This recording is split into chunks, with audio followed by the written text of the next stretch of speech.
हमारा next question है, a horse is tied to a peg at one corner of square shaped grass field of side 15 metre by means of a 5 metre long rope. कि इस तरीके से हमारा एक घास का मैदान है जिसका साइज क्या है 15 मीटर बाय 15 मीटर। उसमें हमने एक घोड़ा बांध रखा है कॉर्नर पे, ठीक है, जिसके गले में एक रस्सी है जो कि 5 मीटर लंबी है।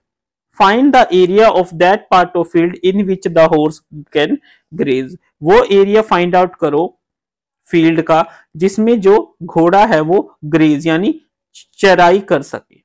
उसके बाद वो क्या कह रहे हैं, find the increase in grazing area if the rope were 10 metre long. अगर हम 5 मीटर की जगह 10 मीटर की रस्सी कर दे तो वो घोड़ा कितना इंक्रीज हो जाएगा उसके ग्रेजिंग एरिया में। देखिए, अगर मान लीजिए ये जो रस्सी है ये 5 मीटर की है, तो एक घोड़ा यहां से 5 मीटर तक जा सकते हैं, यानी यहां से 5 मीटर तक और यहां से भी 5 मीटर तक। अगर यहां से भी 5 मीटर जा सकता है और यहां से भी 5 मीटर जा सकता है तो वो ज्यादा से ज्यादा क्या पाथ कर लेगा, एक सर्कुलर पाथ को फॉलो कर सकता है। ठीक है, तो हमें इस तरीके से क्या निकालना है, सर्कुलर पाथ। अब वो क्या कह रहे हैं कि कॉर्नर पे बंधा हुआ है और किसके बंधा हुआ है, स्क्वायर शेप पे। स्क्वायर शेप पे बंधा हुआ है तो स्क्वायर मतलब ये जो एंगल है ये किसके इक्वल हो गया, हमारा थीटा यानी 90 डिग्री के इक्वल हो गया।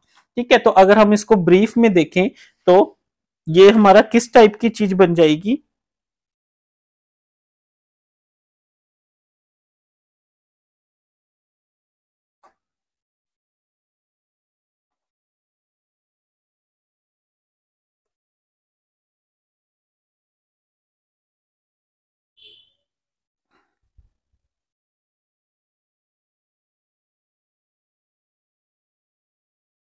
तो ये हमारा कुछ इस तरीके से बन गया। देखिए, ठीक है, ये कितना है 90 डिग्री। ठीक है, और इसके अंदर ये रस्सी कितनी है 5 मीटर, क्या है 5 मीटर। ठीक है, इस तरीके से हमारी कुछ फिगर बन गई। ठीक है, जिसमें थीटा क्या हो गया 90 डिग्री और ये क्या हो गया हमारा 5 मीटर। अब हम इसको किस तरीके से लिखेंगे, थोड़ा सा हम पहले इसको एक्सप्लेन करेंगे, कैसे करेंगे देखिए।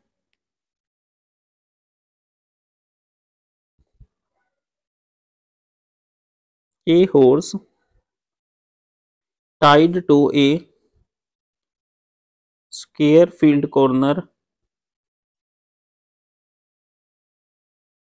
can move in a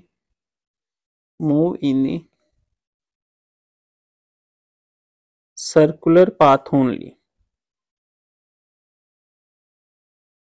Circular path only. It means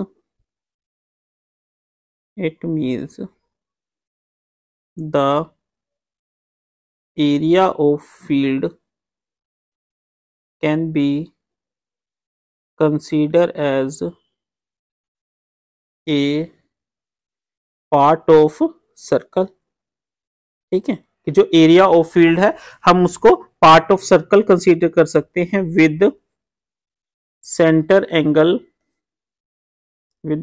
angle equal to 90 degree and radius equal to length of rope. ठीक है, therefore now radius r is equal to 5 metre, angle of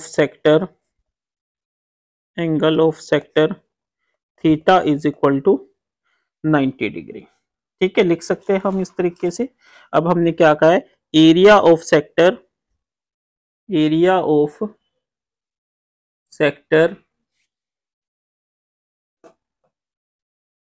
is equal to theta by 360 into pi r square. Theta कितना है हमारा 90 by 360, पाई कितना given है 3.14, radius कितना है 5। ठीक है, तो ये आ गया हमारा 3.14 इंटू 5 = 25 डिवाइडेड बाई 4। ठीक है, अब हम इसकी कैलकुलेशन कर लेते हैं। 3.14 को हम 25 से मल्टीप्लाई करते हैं,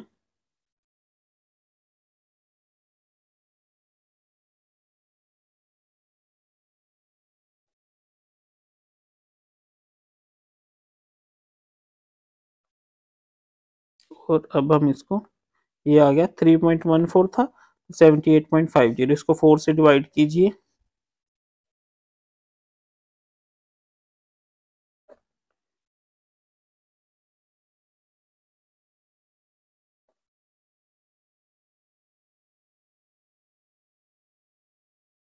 ये क्या आ गया हमारा 19.625। ये एरिया किसका आ गया हमारा, एरिया ऑफ सेक्टर, यानी therefore the area a horse can graze is 19.625 metre square. अब क्या कह रहे हैं, now radius r is equal to 10 metre, why because, ये देखिए गिवन है ना, increase in if length of rope is, because length of rope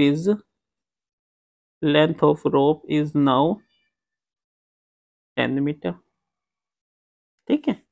theta is equal to 90 degree, therefore area is equal to theta by 360 into pi r square, that is 90 by 360 into 3.14 into r कितना है 10 into 10, ये 100, that is your 314 divided by 4, यानी 314 को हम 4 से divide करेंगे,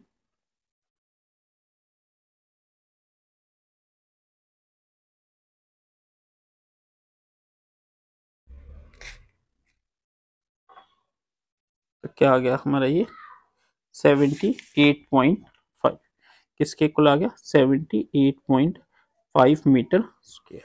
अब हमें क्या फाइंड आउट करना है, increase in area, increase in area is equal to 78.5 minus 19.625। अब हम इसके कैलकुलेशन करते हैं, 78.5 माइनस 19.625,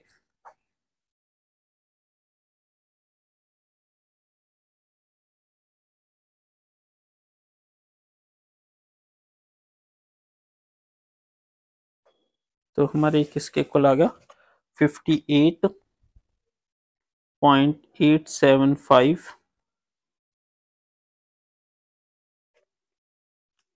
ठीक है।